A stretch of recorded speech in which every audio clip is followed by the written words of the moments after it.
महाराष्ट्र से आपको बता दें, सूत्रों के मुताबिक महाराष्ट्र में मुंबई की नॉर्थ वेस्ट लोकसभा सीट पर शिवसेना का शिंदे कैंप मराठी कैंडिडेट की तलाश कर रहा है। सूत्र ये कह रहे हैं कि शिंदे कैंप इस सीट से किसी मराठी चेहरे को लोकसभा का उम्मीदवार बना सकता है।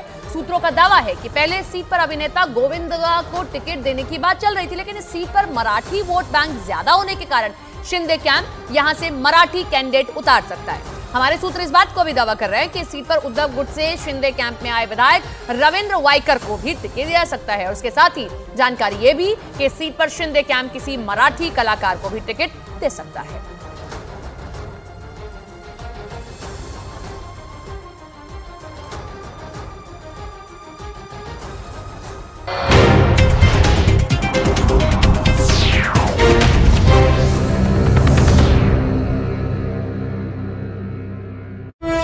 में जब बीजेपी की लहर थी, एसटी हसन ने मुरादाबाद सीट समाजवादी पार्टी की झोली में डाल दी थी। 2019 के लोकसभा चुनाव में मुरादाबाद से कांग्रेस के इमरान प्रतापगढ़ी भी चुनाव लड़े थे, लेकिन उन्हें केवल 60,000 वोट ही मिले थे, जबकि समाजवादी पार्टी के एसटी हसन और बीजेपी के कुंवर सर्वेश सिंह के बीच जीत का अंतर ही 50,000 से ज्यादा वोटों का था। लेकिन 2019 में पार्टी को जिताने वाले एसटी हसन को इस बार टिकट ही नहीं मिली। वैसे मुरादाबाद सीट पर जीत हासिल करने वाले कई उम्मीदवारों को दोबारा मौका मिल चुका है। मुरादाबाद में जीत हासिल कर चुके 11 मुस्लिम प्रत्याशियों में 6 फिर से वहां चुनाव लड़ चुके हैं, क्योंकि जीत हार का फैसला वहां की 45% मुस्लिम आबादी करती है। और इस वजह से समाजवादी पार्टी और कांग्रेस ने कई बार वहां से मुस्लिम प्रत्याशियों को मैदान में उतारा। 2009 में तो कांग्रेस ने बड़ा दांव खेलते हुए भारतीय क्रिकेट टीम के पूर्व कप्तान मोहम्मद अजहरुद्दीन को वहां से मैदान में उतार दिया था।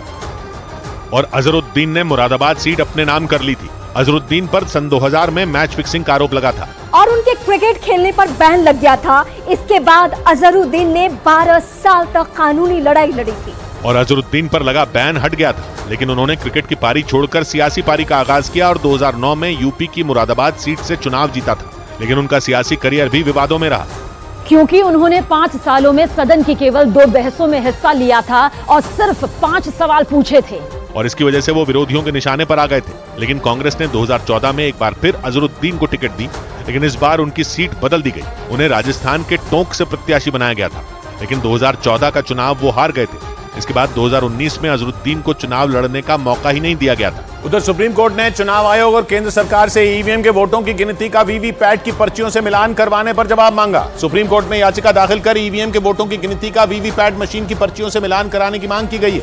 अभी सिर्फ 5 ईवीएम के वोट ही वीवीपैट की पर्चियों से मिलाए जाते हैं। इस बीच ईवीएम पर लगातार सवाल उठाने वाले कांग्रेस नेता दिग्विजय सिंह ने अपने चुनाव अभियान के दौरान एक ऐसी तरकीब बता दी जिससे चुनाव बैलेट पेपर से ही कराए जा सकें। और उनकी इस तरकीब को सुनकर लोग हैरान रह गए, क्योंकि ईवीएम की जगह बैलेट पेपर से चुनाव करवाने के लिए 5, 10 या 50 नहीं, बल्कि एक ही सीट पर 384 से ज्यादा उम्मीदवारों को खड़ा होना होगा।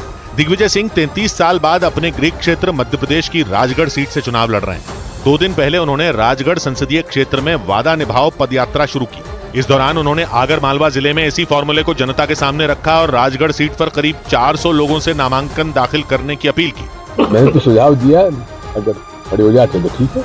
दिग्विजय सिंह की तरह छत्तीसगढ़ के पूर्व मुख्यमंत्री भूपेश बघेल ने भी ईवीएम पर सवाल खड़े किए। भूपेश बघेल छत्तीसगढ़ की राजनांदगांव सीट से चुनावी मैदान में हैं और उन्होंने भी बैलेट पेपर से चुनाव करवाने का फॉर्मूला बताया। 384 प्रत्याशी यदि फॉर्म भर दे और नाम वापस ना ले, मतलब वो कैंडिडेट खड़े रहे, तो फिर ईवीएम से नहीं होगा, मत पत्र से होगा। मतलब कांग्रेस इस फॉर्मूले पर काम कर रही है कि एक सीट पर 384 से ज्यादा उम्मीदवार खड़े किए जा सके। ऐसा हुआ तो फिर चुनाव आयोग को उस लोकसभा सीट पर ईवीएम की जगह मतपत्रों से चुनाव करवाने होंगे। लेकिन बैलेट पेपर से चुनाव करवाने का ये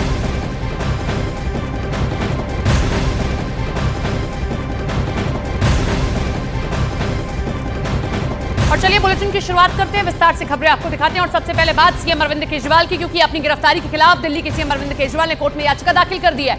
ईडी ने इसका जवाब दाखिल करते हुए केजरीवाल की रिहाई का विरोध किया है। केजरीवाल ने इस केस में गिरफ्तारी को चुनौती देने के साथ साथ अंतरिम राहत के तौर पर रिहाई की मांग भी की थी।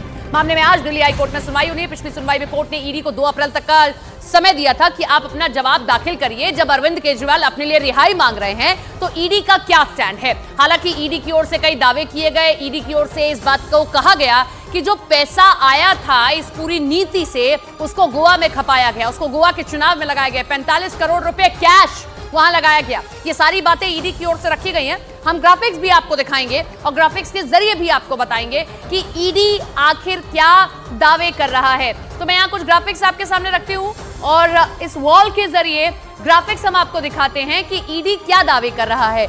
ईडी ने जवाब दाखिल कर दिया क्योंकि जो हाईकोर्ट था उसने 2 अप्रैल तक का समय दिया था। अब अपने हलफनामे में ईडी की ओर से क्या कहा गया वो जरा सुन लीजिए। आम आदमी पार्टी को इस मामले में अपराध से मिले पैसे का लाभ मिला है। करीब 45 करोड़ रुपए गोवा के चुनाव में खर्च किए गए हैं। ये ईडी अपने हलफनामे में कह रहा है। आम आदमी पार्टी ने केजरीवाल के जरिए मनी लॉन्ड्रिंग का अपराध किया है। ये बड़ी बातें ईडी की ओर से कही गई अपने हलफनामे में और कहा गया अरविंद केजरीवाल जांच में सहयोग नहीं कर रहे हैं। पूछताछ के दौरान केजरीवाल सवालों के सीधे जवाब नहीं दे रहे हैं और इन बातों को आधार बनाकर ईडी ये कोशिश कर रही है कि रिहाई अरविंद केजरीवाल को न मिले। वहीं हरियाणा के मुख्यमंत्री नायब सिंह सैनी ने केजरीवाल की गिरफ्तारी को लेकर तंज कसा। उन्होंने आम आदमी पार्टी पर भ्रष्टाचार का आरोप भी लगा दिया। कोर्ट ने ही वो चार्ज फ्रेम किए हैं, चाहे वो संजय सिंह है, चाहे वो मनीष सिसोदिया है, चाहे वो जैन साहब हैं और चाहे केजरीवाल है। और केजरीवाल ने तो और भी कई लोगों के वो राज खोलने वाला है, क्योंकि जो व्यक्ति मंच के ऊपर बोलता था कि मैं कट्टर ईमानदार हूँ, मेरी पार्टी कट्टर ईमानदार है, आज उसका चूल्हा उतर चुका है।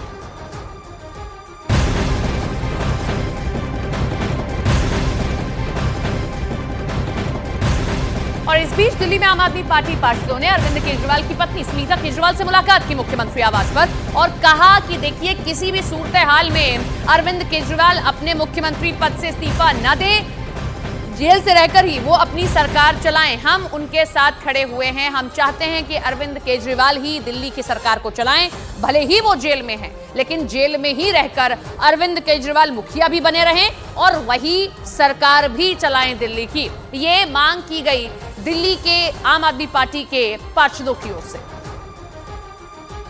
इधर बीजेपी नेता आरपी सिंह ने भी आम आदमी पार्टी और अरविंद केजरीवाल पर निशाना साधे दिल्ली की जनता के साथ धोखाधड़ी का आरोप लगाया है और कह रहा था कि चाहते हैं कि सौरभ भारद्वाज मुख्यमंत्री बने दिल्ली का, और वह ये भी कह रहे थे कि उनकी जान केजरीवाल से बचाओ क्योंकि केजरीवाल चाहते हैं कि सुनीता केजरीवाल दिल्ली के मुख्यमंत्री बने। असल में क्या कि इनकी आपस की पार्टी की खींचतान है। केजरीवाल चाहते हैं सुनीता केजरीवाल मुख्यमंत्री बने और सौरभ भारद्वाज चाहते हैं कि वह मुख्यमंत्री बने या आतिशी मुख्यमंत्री बने। ये अंदरूनी खींचतान के चलते इस प्रकार की बयानबाजी कर रहे हैं।